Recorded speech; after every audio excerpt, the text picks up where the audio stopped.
代替宣布讲，滨溪线因为地基流失需要抢修，所以明年的1月3日进前，随风到金洞的火车停驶哦，要改用公路客运来接送乘客。今仔新北市受7区哦放风台假，所以公路客运嘛停驶一日。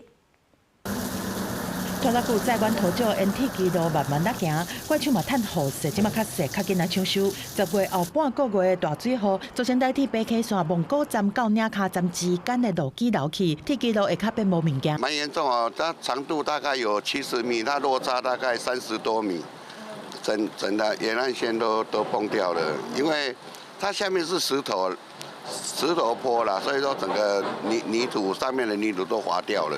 现场目前已经有黄色的封锁线，禁止人员入去保障安全。不过铁路运输登去，代替马上安排随风到市洞之间提供公路客运来接送。拜日因为风台愈来愈近，接送服务嘛暂停一天。风台来啊，新北市宣布拜日随风石碇、卑南、北溪、双溪、贡寮含乌来7区拢停班停课。在风雨内面，当地社区发展协会理事长赶快是出现伫岭卡车头的附近，在大雨内面帮助交通指挥，和抢修工程无受影响。代替嘛，希望会当提前完工。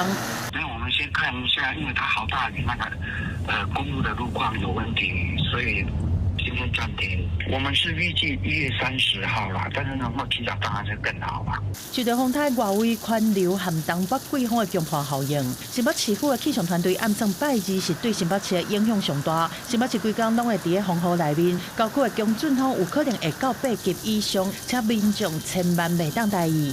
公司新闻综合报道。